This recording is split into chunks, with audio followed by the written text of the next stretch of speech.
Hi friends, welcome back to our channel the Sasha sisters.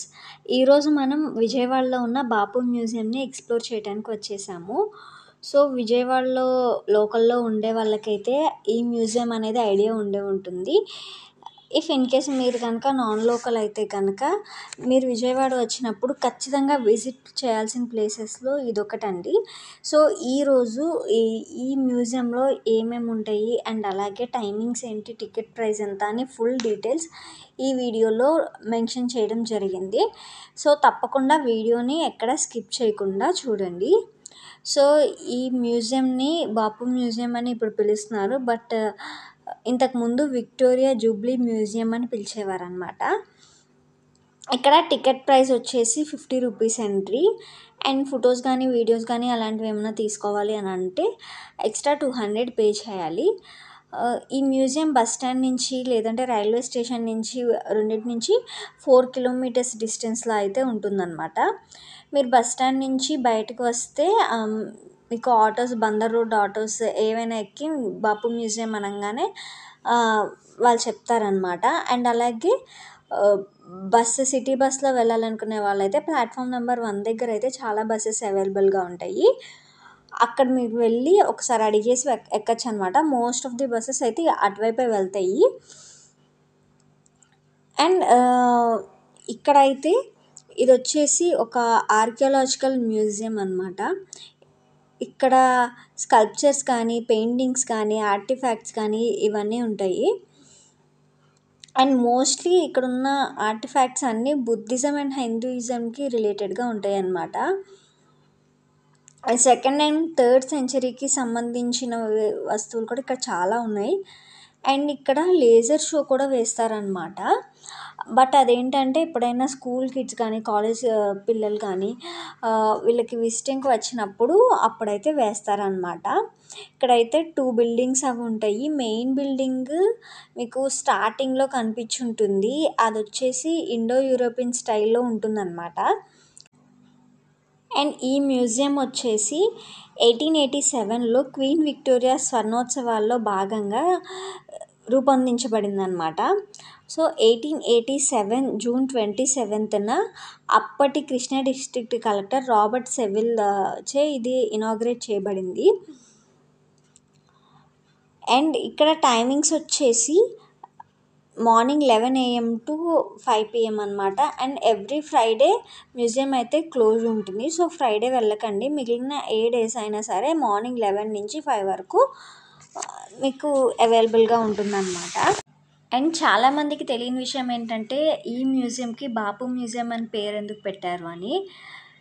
ప్రముఖ దర్శకులు అలాగే రచయిత బాపు గారు ఉన్నారు కదండి, ఆయన జ్ఞాపకార్థం ఈ మ్యూజియానికి అయితే బాపు మ్యూజియం అని పేరు పెట్టడం జరిగింది.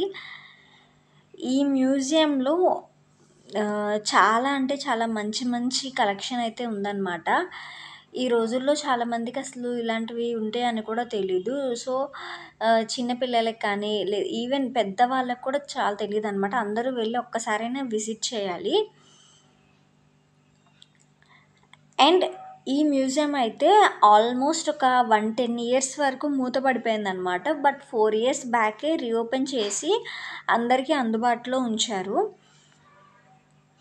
ఈ మ్యూజియంలో మెయిన్గా హిస్టారికల్ గ్యాలరీస్ కానీ, స్టోన్ కట్ రైటింగ్స్ కానీ, ఇలా different kinds of old coins collection కానీ ఇంకా చాలా చాలా ఉన్నాయన్నమాట. నాకు వీలైనంత వరకు నేను క్యాప్చర్ చేశాను. సో మీరు చూడండి, వీడియోని అయితే ఎక్కడా స్కిప్ చేయొద్దు. అండ్ 1921లో మన జెండాని రూపొందించిన పింగళి వెంకయ్య గారు మహాత్మా గాంధీ గారికి ఇక్కడే ట్రైకలర్ ఫ్లాగ్ని ప్రెజెంట్ చేయడం అయితే జరిగింది. దానికి గుర్తుగా అలా ఫ్లాగ్ తీసుకుంటున్నట్టుగా స్టాచ్యూస్ కూడా మీకు ఇందాక చెప్పినట్టు ఓల్డ్ బిల్డింగ్లో పెట్టారనమాట. అండ్ ఈ మ్యూజియంని department of archaeology and government of India కలిసి ఇండిపెండెన్స్ వచ్చిన తర్వాత అంటే 1962లో అయితే టోటల్గా గవర్నమెంట్ మ్యూజియంగా ఎస్టాబ్లిష్ చేయటం అనేది జరిగిందనమాట. ఈ మ్యూజియంలో ground floor and first floor అయితే ఉన్నాయి. మెయిన్ బిల్డింగ్ అయితే మోడ్రన్గానే ఉంటుంది. అండ్ ఈ మెయిన్ బిల్డింగ్ అనేది కొత్తగా కట్టారనమాట. ఫస్ట్ ఫ్లోర్‌లో వచ్చేసి ఇండియన్ అండ్ అలాగే యూరోపియన్ బోత్ మిక్స్ అండ్ అలాగే సెపరేట్‌గా కూడా వాల్ పెయింటింగ్స్ చాలా బావుంటాయి. అండ్ అలాగే అక్కడ మక్మల్ క్లాత్ కానీ ఇంకా ఇప్పుడు మీరు చూస్తున్నారు చూడండి, ఇట్లా ఇవన్నీ ఉంటాయన్నమాట. సో, ఈ వీడియో లెంత్ ఎక్కువ అయిపోతుందని చెప్పి నేనైతే 2 పార్ట్స్‌గా డివైడ్ చేయడం జరిగింది. ఇదొచ్చేసి ఫస్ట్ పార్ట్ అనమాట. సో, సెకండ్ పార్ట్ కూడా త్వరలోనే పోస్ట్ చేస్తాను. ఈ లోపల నా ఛానల్‌ని ఎవరైనా ఫస్ట్ టైం చూస్తున్నట్టయితే, లేదంటే ఇంకా సబ్స్క్రైబ్ చేసుకోకుండా చూసుకున్నట్టయితే తప్పకుండా సబ్స్క్రైబ్ చేసుకోండి. అలాగే ఈ వీడియోని ఒక లైక్ చేయండి. మీరు లైక్ చేయడం ద్వారా ఈ వీడియో ఇంకొంతమందికైతే రీచ్ అవుతుంది. సో, తప్పకుండా వీడియోనైతే లైక్ చేయండి. అండ్ అలాగే మీ ఫ్రెండ్స్ అండ్ ఫ్యామిలీకి షేర్ చేయండి. అండ్ అలాగే ఇందులో మీకేం నచ్చిందో కామెంట్ చేయండి. ఇఫ్ ఇన్ కేస్ ఇందులో నేనేమన్నా మిస్ చేసి ఉంటే తప్పకుండా మీరు కామెంట్స్‌లో షేర్ చేసుకోండి. అండ్ అలాగే ఆల్రెడీ మీరు ఇక్కడికి కనుక విజిట్ చేసి ఉంటే మీకు ఏమనిపించిందో అనేది మీకు కామెంట్స్‌లో షేర్ చేసుకోండి. మోర్ ఇంపార్టెంట్ థింగ్ అండి, మీరు వీడియో చూసేటప్పుడు పైన 3 డాట్స్ క్లిక్ చేసి వీడియో క్వాలిటీ అనేది హై క్వాలిటీ సెలెక్ట్ చేసుకోండి. సో దట్ మీకు వీడియో అనేది ఎక్కువ బ్లర్ లేకుండా కొంచెం క్వాలిటీ అండ్ క్లారిటీతో వీడియో అనేది వస్తుందన్నమాట. సో, హై క్వాలిటీలో పెట్టుకుని వీడియో చూడడానికైతే ట్రై చేయండి. అండ్ సో మీరు ఇలాగే వీడియో అంతా ఎక్కడ స్కిప్ చేయకుండా చూస్తూ ఉండండి.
సో ఫ్రెండ్స్, చూశారు కదా, ఇది ఇవాల్టి వీడియో. మీకు ఎలా అనిపించిందో కామెంట్స్లో షేర్ చేసుకోండి. అండ్ అలాగే స్టే ట్యూన్డ్ ఫర్ పార్ట్ 2 కూడా త్వరలోనే అప్లోడ్ చేస్తాను. అది కనుక మీరు చూడాలనుకుంటే తప్పకుండా మన ఛానల్ని సబ్స్క్రైబ్ చేసుకుని పక్కనే ఉన్న బెల్ ఐకాన్ని యాక్టివేట్ చేసుకోండి. సో దట్ మేము ఏ వీడియో చేసినా మీ దాకా అయితే వచ్చేస్తుందన్నమాట. అండ్ ఇక్కడ వరకు చూసారంటే మీకు వీడియో పక్కాగా నచ్చిందని అనుకుంటున్నాను. Thank you so much for watching. And ఇలాగే మీరు ఇంకా ఎంకరేజ్ చేస్తూ ఉంటే మంచి మంచి వీడియోస్ అనేది చేయగలుగుతాం అనమాట. So please keep watching. Thanks for watching. Please do like, share and subscribe. Bye bye.